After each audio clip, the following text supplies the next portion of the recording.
What's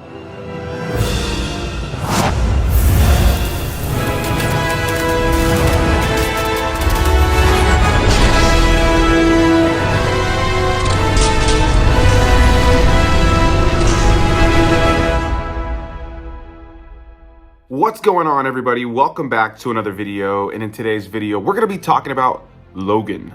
Directed by James Mangold and starring people like Hugh Jackman, Patrick Stewart, Dafne Keen, Boyd Holbrook, Stephen Merchant, Richard E. Grant, and many others, Logan is an adaptation of the Old Man Logan comics that gives us a finale to Hugh Jackman's character Wolverine, at least in this format. And yeah, it tells the story of an old man Wolverine who's taking care of a mentally not all there Patrick Stewart, Charles Xavier, and later discovers that he has kind of a young clone of himself in Dafne Keen's X-23. Hey guys, welcome to almost the end of the X-Men series of reviews. After this, we only have one more video in this review series. If you guys are just now hopping in, I've been having a different YouTuber join me for every single X-Men movie that I had yet to cover here on the channel. And so yeah, after this, we only have one more that I had yet to cover. And it's been a lot of fun doing these videos, and I hope you guys have enjoyed them. And with that said, I want to thank my guest from this video, and that is Trav from TravTries. So a big thanks to him for joining me here in this video to talk about Logan, the finale to Hugh Jackman's iteration of Wolverine, something that was hyped up big time. So again, a big thanks to Trav for joining me here in this video. You guys can find the link to his channel down below in the description box. Go give him some love, let him know I sent you. We'll hear his thoughts in just a moment. So let's go ahead and get into my thoughts. Logan is a movie that I have a very special place in my heart for. I was working at Cinemark at the time that this movie came out, and not only did I have a great time on opening weekend going to see it for myself on that opening day, I think I even saw it twice on that opening weekend. It was also just great to see people coming in to see the movie over the course of the following weeks, for people who were catching up, people who didn't get a chance to see it, or some of the clientele that we were getting at the theater who wanted to come and see it for a second, third, or fourth viewing. I remember just seeing the excitement when I was selling people tickets at the movie theater, or selling people popcorn, or ringing them up at the concession stand and just talking to them about the excitement that they had for this movie. And yeah, I remember being incredibly excited to see what they would do with this movie as well. I've always been a fan of the Old Man Logan comics, the graphic novel. It's not like the greatest story, but the concept has always been really cool to me, to be able to see an older iteration of a character that we know and love that takes them down a very different approach than most of the other stories that we've seen this character in. So in the case of Logan, the basic premise is that we find Logan years into the future as just a bit of a disgruntled older version of the character. We learn that the mutants were killed off in some way, and there's not really very many mutants in the world. There are no new mutants being born, which is a bit of a hard thing to fully believe based on what we've had happen in this franchise, in this film, and the comics before this. But the basic premise is that the mutants have practically gone extinct. There's no more new mutants, and the X-Men are no longer a thing. And the reason for that is because, without him actually knowing, Charles Xavier, played by Patrick Stewart, who's in there, has started to go mentally ill and does not have control of his powers, and actually killed off the X-Men. And not long into the adventure of this film, we end up meeting Dafne Keen's character, Laura, who's also known as X-23, who is a clone of Wolverine in a female version, who has 2 claws in her hands and 1 on her foot.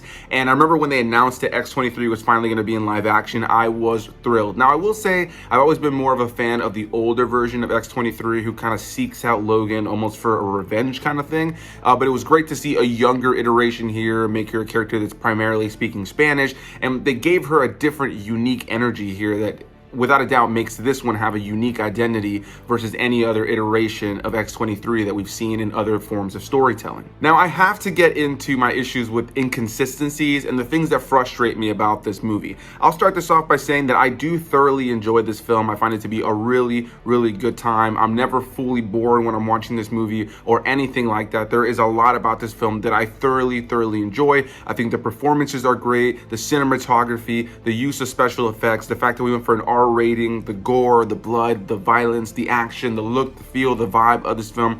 On pretty much every level, this film is beautifully and masterfully made, in my opinion. However, it is frustrating as a longtime fan of the series. If you saw my review for Days of Future Past, then you know that for me personally, that's probably my favorite X-Men movie. And I had the opinion that that is, for me, the perfect ending for the Fox X-Men movies. The fact that they pushed on after that, for me, really takes away from what they did in that movie, and Logan is no exception, unfortunately. As much as I love Logan, I feel like it drastically undercuts the events of Days of Future Past, which for me is a better film in my personal opinion, a more entertaining film, and for me has the perfect ending for not only the character of Logan, but for all of the characters involved. At the end of that film, Logan had gone to the past and comes back to the future, having changed all of time, saving every single character that we had lost along the way, and we get this great final moment of him walking through the X-Mansion and seeing characters played by actors who have not been in the series for a long time because their characters were killed off.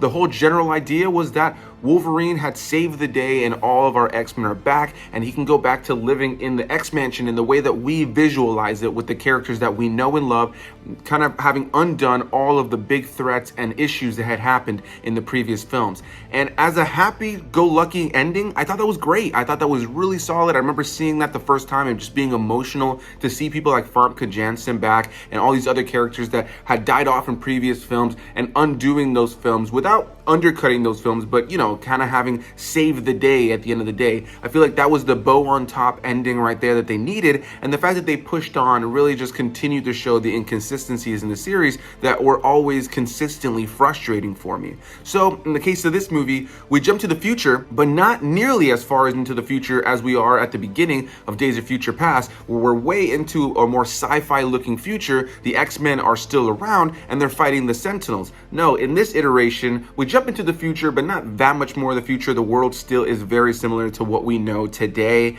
And yeah, we find out that all the X-Men have been killed off, and it's insinuated over the course of the film that it's because of Charles Xavier's lack of control over his abilities. And now we have this world where there's no new mutants really being born. There's no real mass kind of surplus of mutants in this world anymore. And so that for me is frustrating, because you have a movie that is as good as this, but completely undercuts the ending and the finale that movie Days of Future Past was. It's so frustrating to go into this movie and know that all of that kind of feels like it was for nothing. But when you jump into this movie and you don't even get that far into the future, but this timeline now has it that, Charles Xavier's mind powers are no longer controllable, and he's killing people, he's hurting people like we do see him do in this movie.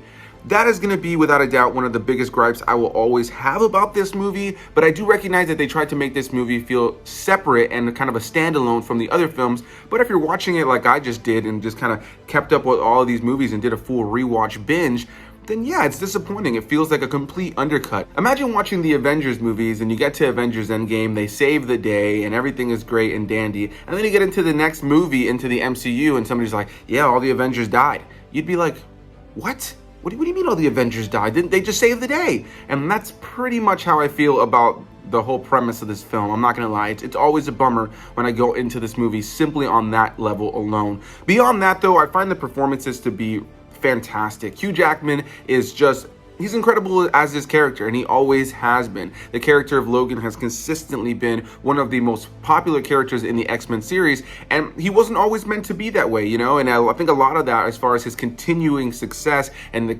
continuing to give him video games and cartoon shows that would focus on him, has a lot to do with Hugh Jackman's portrayal of the character over the now, couple decades. And Dafne Keen, I mean, she is phenomenal in this film. She is such a good X-23. She's like the perfect casting of like, hey, let's find this, random kid who hasn't like gotten too old, that still has this innocence to them and can play this character, but also can bring out this darkness. And you have this character with this huge layer of darkness and sadisticness and craziness within her that's tied to who she is with Logan, but is also this sweet kid. And I just really thoroughly enjoy the balance that Dafne Keen brings to that performance over the course of the movie. And then, of course, I got to talk about Patrick Stewart real quick as Charles Xavier. I think he's phenomenal here. It's crazy to hear Patrick Stewart as Charles Xavier cursing. And I will say, as amazing as he is in this movie, the way that they wrap up his narrative in the movie with him getting killed in the way that he does is tragic, man. I got to say, I've been not a huge fan of sometimes how they've treated Charles Xavier. His death in X-Men The Last Stand, for me, is emotional and powerful. And it's exciting when you see him return in the post-credit scene of the Wolverine, obviously for the setup for him to be in X-Men Days of Future Past.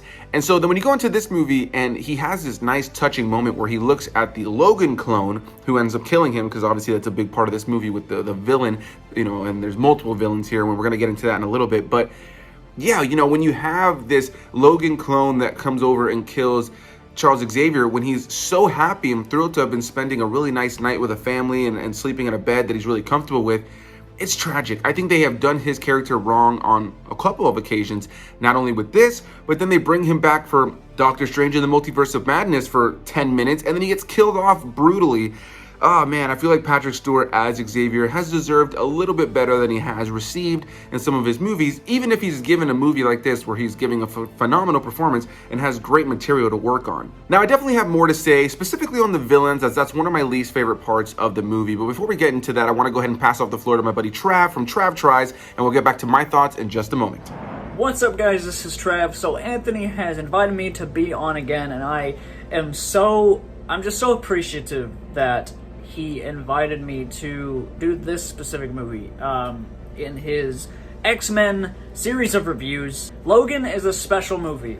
Logan is just one of those experiences that I remember seeing it in theaters, and just like that's a theater experience, man. Like it just it was emotional. It's a ride. It's something that I remember years back, if you would have told me that they would do like a sort of old man Logan story, which, by the way, like, this is way better than the actual comic. I'm sorry, I don't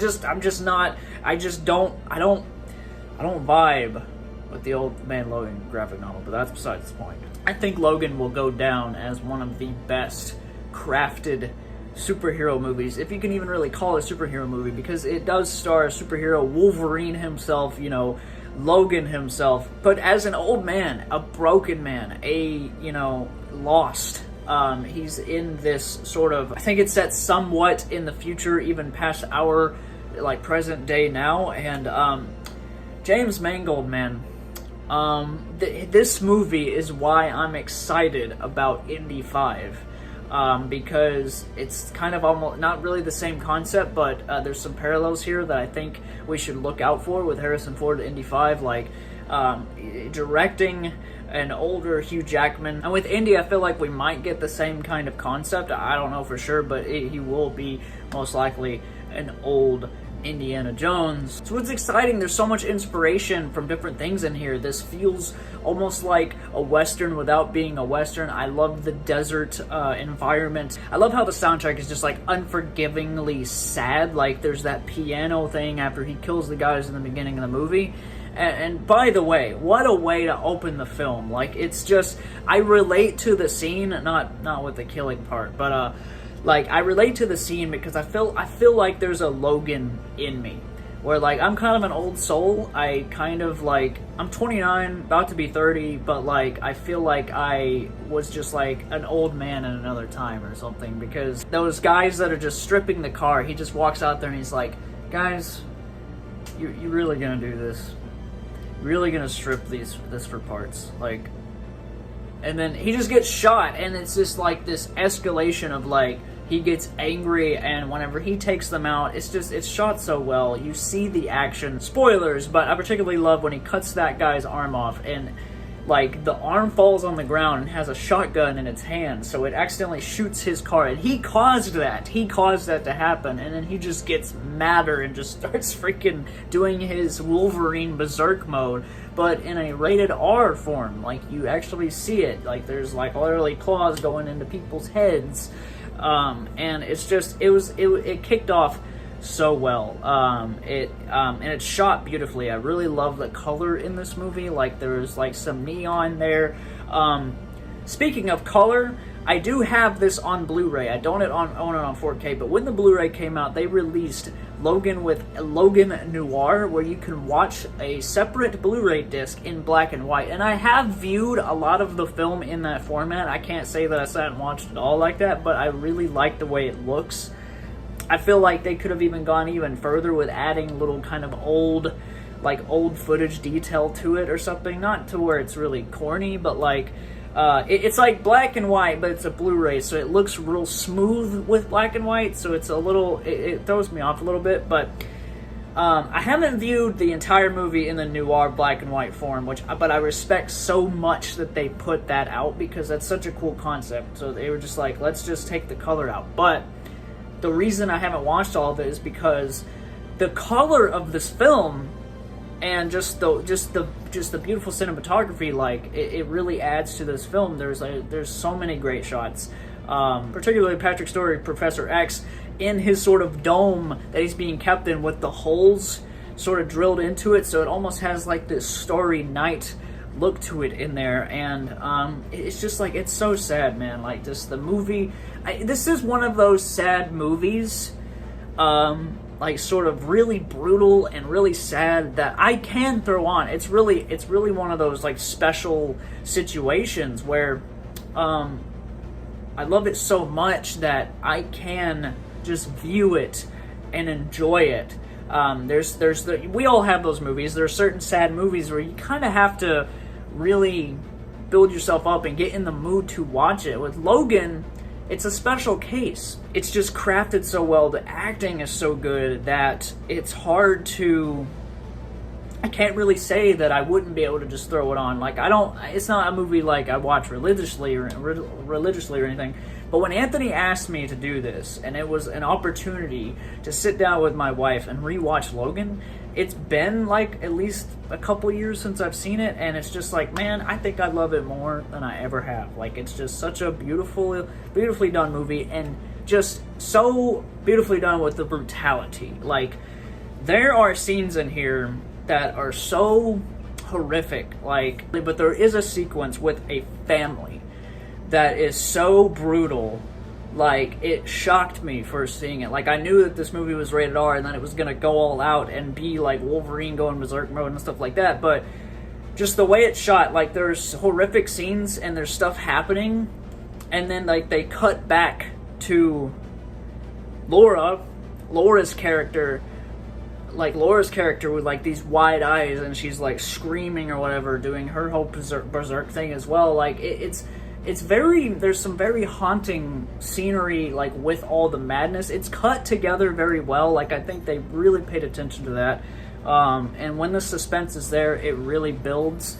The movie moves at such a solid pace, and I love it. And I haven't even really talked about the acting. Like, the acting is incredible. I love Laura so much. I think she's just one of those kid actors that really, really sold it. I would really, really love if James Mangold came back and did the Laura film, have her as an adult, cast someone that could be the female Wolverine. Like, it would be sick. Like, I really think, I know that he's a busy man, and I don't think they have any plans to do the Laura story. I mean, maybe with the MCU or something, they could figure something out. Patrick Stewart bringing it, like, being sort of a different man. He's not like, as, you know, he's an older man. He's sick. He's, you know, Hugh Jackman, to remind him to take the pills. Did you take your pills? You know, and all that. Like, he's like, you know, it's crazy good, man. Like, and I believe Hugh Jackman as this character, and I always have. Like, Wolverine was never meant to be,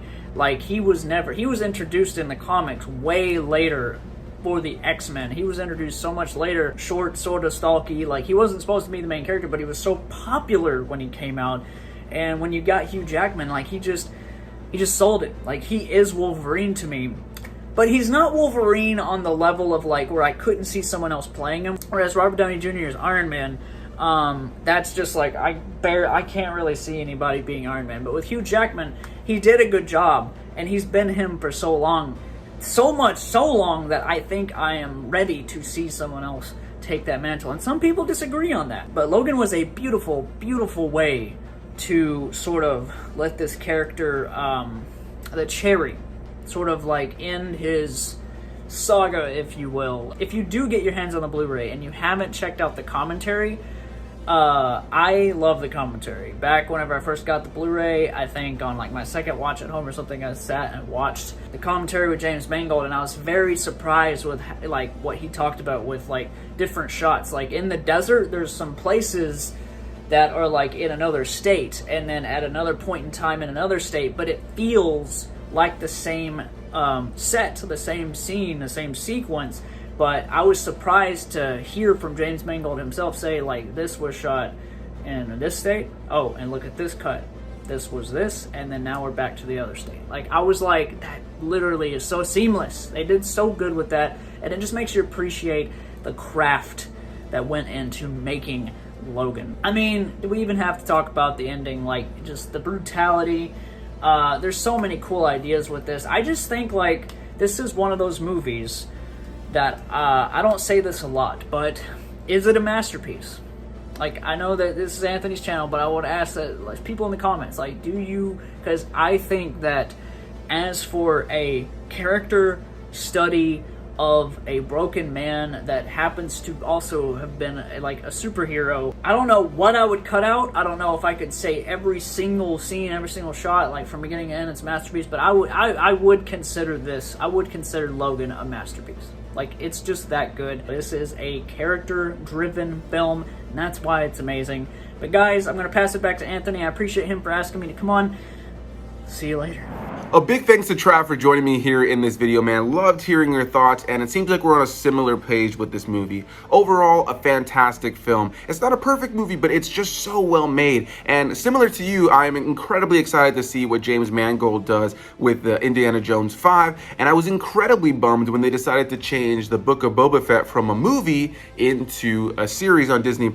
As much as I may have enjoyed the series on Disney+ for what it was originally intended to be a movie, and James Mangold was originally set to direct it. So imagine a Boba Fett movie with James Mangold as the director. That would have been absolutely insane. But yeah, that's neither here nor there. But I loved hearing your thoughts, man. And one thing I definitely want to touch on that you mentioned was the Logan Noir. I own that copy of that, similar to you, and I have watched it in its entirety. I do agree, though, watching the colored version, for me, it just feels like the way to watch it. The fact that they gave us the noir version, I think, is really, really cool, but it's not something that I find myself watching too many times when I throw this movie on. Overall, though, I do enjoy that element of the film, and I do agree that had they added a little bit more of like a film grain, a little bit of an old school film grain to it, it maybe would have given it a little bit of an older, like, kind of feel to it, which I feel maybe would have given me a little bit more of an incentive to watch it versus watching like a crystal clear black and white film. As usual, you can find the link to my guests down below in the description box. Go give them some love, let them know I sent you. But for now, I want to get into my thoughts on the villains. And you have Boyd Holbrook in this film, you have Richard E. Grant, and then we find out that they've created a clone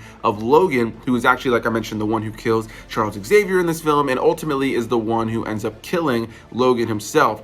And I'm not gonna lie, I've always been kind of disappointed in the villain element of this movie. It's not bad, and when you're watching the movie, it's not like I'm ever rolling my eyes or thinking, oh, that was poorly done.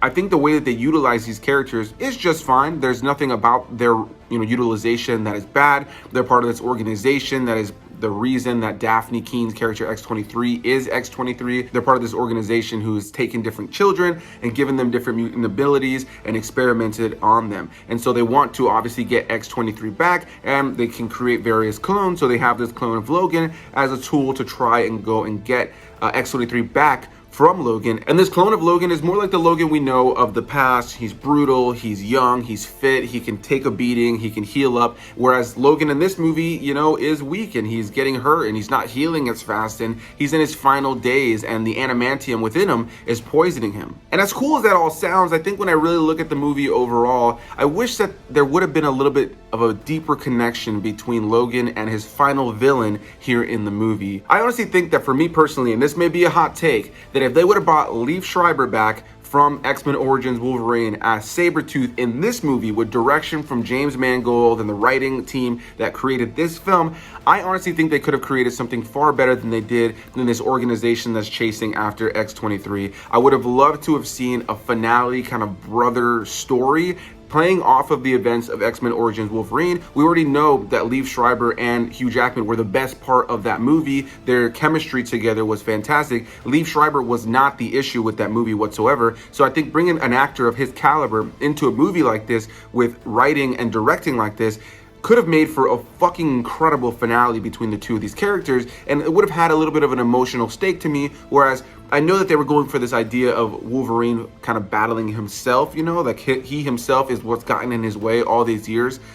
I like that premise, but I feel like had there been a little bit more of an emotional connection between him and the villain, it would have made for an even better finale. And then I definitely want to touch on Stephen Merchant, who plays the character of Caliban here. If you saw my review for X-Men Apocalypse, then, speaking on the whole topic of inconsistencies, as I brought that up in every single one of these videos, then yeah, you know that Stephen Merchant plays the character of Caliban, who was in X-Men Apocalypse right around the same time that Logan came out, but played by a different actor. So you have Caliban in 2 different movies that came out within a year of each other, and they've already come out and said that the creators were not speaking to one another, so they did not know that they were using the same character, and just leads further into my frustrations with the inconsistency with the X-Men movies. As much as I love certain installments in the series, even ones with drastic inconsistencies, it's always frustrating when you have stuff like this happen, you know? Imagine watching an MCU movie and having the same character appear in 2 different movies within a year, but having 2 different actors play them. We would kind of be like, what the hell is going on there? And that's exactly what happened here with Logan, with Stephen Merchant's version of Caliban and the X-Men Apocalypse version of Caliban, who is very different from the iteration that we see here. So as you can tell, there are things I love about this movie, and there's things that I'm not crazy about. Overall, though, I think this is a fantastic film. There's so much about the look, the feel, the vibe, the gore, the grittiness, the action that is just so well done. Hugh Jackman is maybe at his best here as Wolverine. He really gives a fantastic performance, a very human performance in the final days of his iteration of Logan. Dafne Keen is phenomenal as X-23, as Laura, and that connection that she builds with Hugh Jackman over the film is so real. The chemistry just feels tangible, and I really thoroughly enjoy that part. And despite my feelings on them kind of doing Patrick Stewart's iteration of Charles Xavier dirty in various films, I will say that I think his performance here is fantastic, and also, again, the chemistry between him and Hugh Jackman is so strong. Despite not being a huge fan of the villain element of this film, I'm not necessarily against it. When I watch the film again, I'm never upset with it or like sitting there to myself thinking this sucks, but there is an element of just wishing that there was a bit of a deeper connection between Logan and his villain here in the movie. But beyond that, this is a good time. If you've never seen it before, I highly recommend it, even though I just spoiled pretty much the whole movie. But a big thanks to you guys for watching. I definitely want to hear what you guys have to say. How do you feel about Logan? Do you think it was a great ending and send off for the character, or do you agree with me and think that Days of Future Past was a better ending to this series? I definitely want to hear what you guys have to say. Hit that like button, comment your thoughts, subscribe for more videos. Go down below in the description box where you can go and check out the link to my buddy Trav from TravTries. Go give him some love, let him know I sent you. But for now, I'll go ahead and leave you guys. Bye-bye.